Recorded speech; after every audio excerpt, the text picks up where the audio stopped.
Bonjour à tous, j'espère que vous allez bien.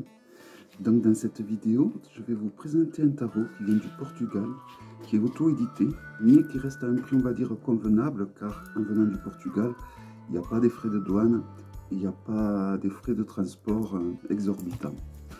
Donc c'est un tarot qui possède 105 arcanes. Il a été retiré de la vente, car l'imprimeur du tarot n'a pas été réglo apparemment. Il y a certaines cartes qui ont été abîmées, d'autres qu'ils ont trouvées assez fines, et donc du coup ils ont retiré le tarot de la vente et ils vont renvoyer soit un tarot neuf à ceux qui le désirent, ou rembourser l'argent à ceux qui ont commandé le tarot comme moi.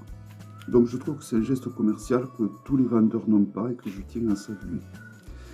Donc, en l'occurrence, moi j'ai regardé, il n'est pas du tout abîmé. C'est vrai que les cartes sont fines, mais par contre elles sont de très bonne qualité. Donc bon, voilà, je vais vous le présenter. Donc il arrive dans une boîte en carton, pas trop solide, hein, comme on peut le voir.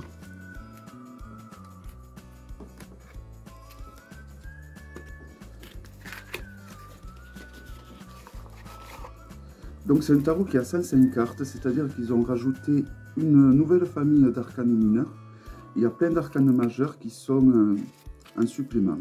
Donc soit vous décidez de vous constituer votre propre tarot avec les arcanes majeurs qui vous parlent, ou bien vous utilisez toutes les arcanes. Voici le dos qui permet de faire donc des tirages en vert et en croix. Alors les cartes sont laminées ou en lin, donc c'est-à-dire que vous voyez, il y a des stries sur les cartes. Là on le voit bien. Et ça en fait des cartes normalement solides. Mais c'est vrai qu'elles sont très fines. Elles sont très souples. Très fines.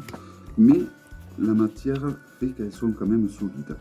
Toujours est-il que s'ils en font des plus épaisses, bon, ben, ça sera vraiment un tarot parfait dans ces cas-là. Donc si on le compare à un Grimaud, elles sont un petit peu plus larges. Et c'est parti donc pour la présentation. Donc il y a deux cartes du fou. Donc j'ai beaucoup aimé ce jeu car je trouve qu'il a un petit... Les dessins me font penser à certains tarots italiens. Voici la seconde arcane du fou. Pour le magicien, nous avons deux arcanes. Donc là, nous avons le magicien plutôt classique. Et ensuite, nous avons l'alchimiste.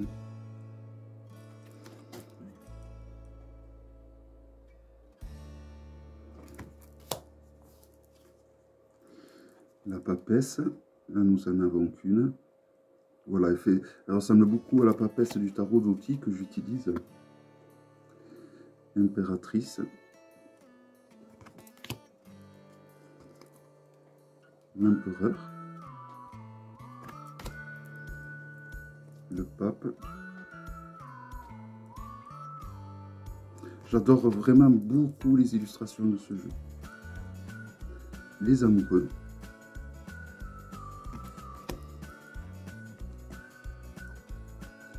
Le chariot, la justice,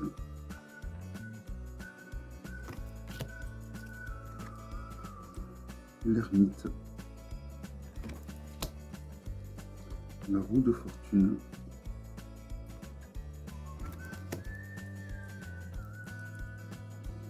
la fortitude, qui ressemble à la force des vieux tarots italiens également. La force un peu plus classique, mais avec un homme cette fois. Le pendu. Donc on a le numéro des arcanes en haut. La seconde arcane du pendu. Donc vous choisissez celle qui vous correspond le plus, qui vous attire le plus. Moi je pense que je laisserai les deux. Alors pour l'arcane sans nom, nous avons trois arcanes. Donc, nous avons celle-là, classique. Celle-là, la Renaissance, et celle-là, qui fait un peu plus rider, et qui me fait penser à la Santa Muerte. La Tempérance. J'adore ce jeu, il est vraiment magnifique. Nous avons deux cartes du diable,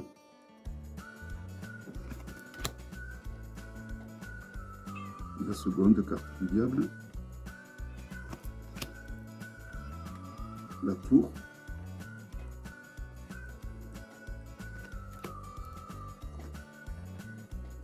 L'étoile.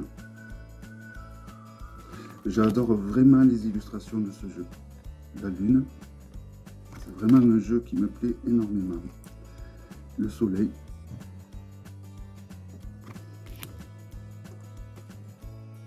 Le jugement.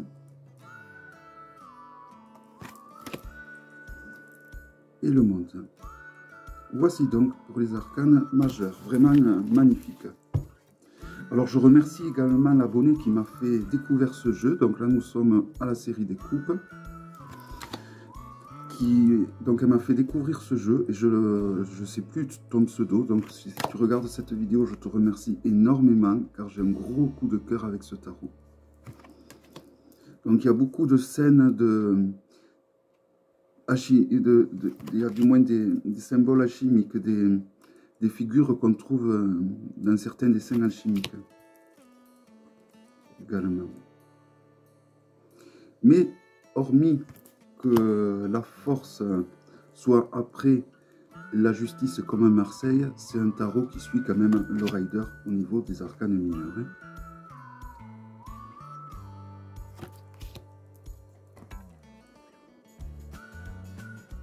Mais vraiment, c'est un tarot somptueux, je trouve, de toute beauté.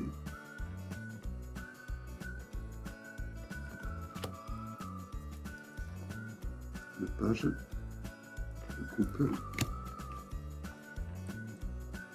le cavalier de coupe.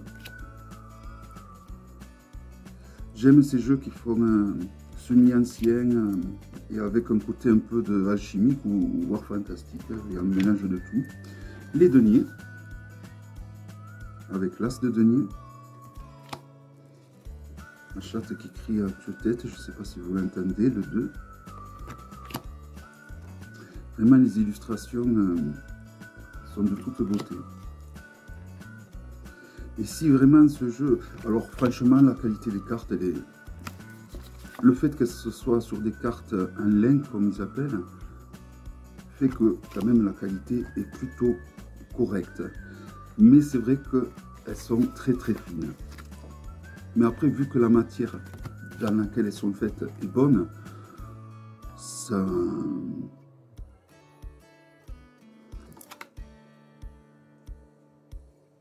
Alors là, pour le 7 de denier, également, nous avons 2 arcanes. Vous voyez. Donc vous choisissez laquelle vous voulez. Ou vous laissez les deux. Le 8 de denier.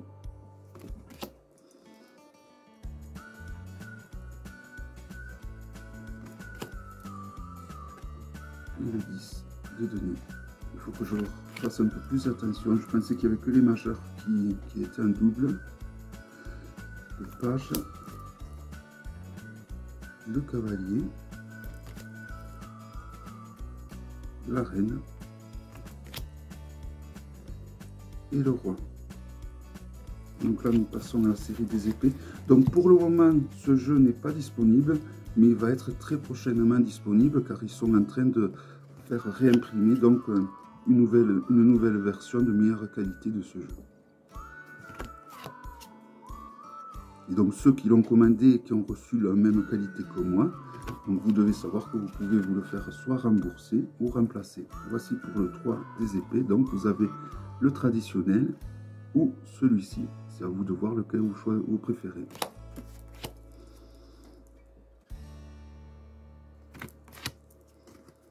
Le 5. Vraiment, et c'est pas un tarot qui est excessivement cher, hein. Je crois qu'il coûte une quarantaine d'euros. Et pour un tarot auto-édité, franchement, ça reste raisonnable, vu la quantité d'arcanes qu'il y a. Donc nous avons au final un très beau tarot qui possède quand même 105 arcanes et avec une qualité, on va dire, raisonnable. Raisonnable dans le sens où la matière des arcanes est bonne. Mais j'ai hâte de voir la nouvelle édition. que je vous présenterai, bien sûr, évidemment. Je vous ferai un comparatif, je pense. Donc, je vous ferai un comparatif de cette édition et de la nouvelle. Les bâtons.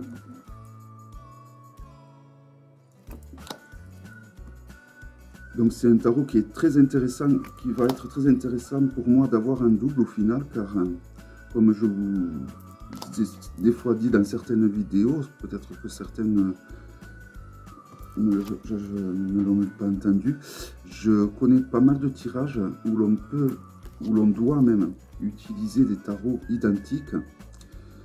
Donc c'est assez intéressant d'avoir, pas tout le temps, mais des fois, deux tarots en double.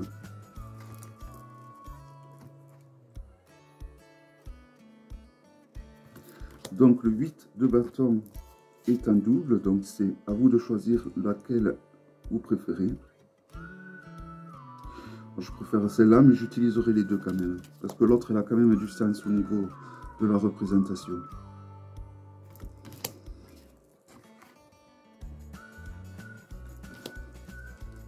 Pages. Donc nous avons 2 pages.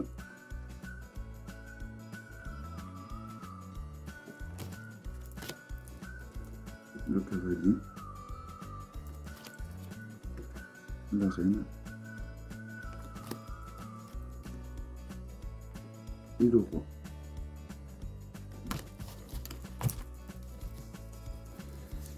Donc là nous arrivons à la nouvelle série qui s'appelle les navires, mais ça ne ressemble pas du tout aux navires, on dirait des amphores plutôt. Voilà, donc l'as de navire. Le 2 de navire ressemble à un conquistador, je ne sais plus le nom. Pour ceux qui connaissent, il était dans les mystérieuses cités d'or, Pissarro je crois. Le 4. Et il est de cette époque quand même. Le 5 de navire.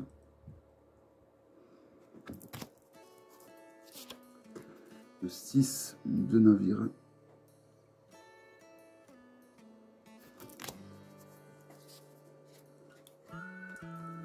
Le 7 de navire.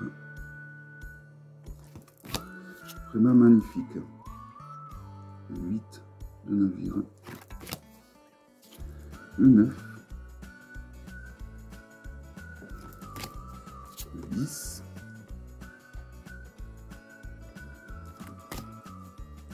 Le page.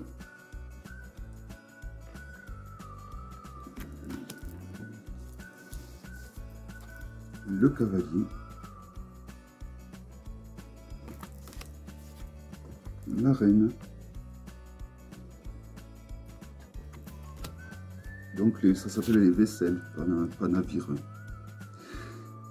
Et le roi, qui ressemble un peu au Christ, un peu beaucoup. Voilà, donc il s'agissait du Terra Volatile Tarot. J'espère que cette vidéo vous aura plu. Je vous dis à très bientôt pour une prochaine vidéo. Bye bye.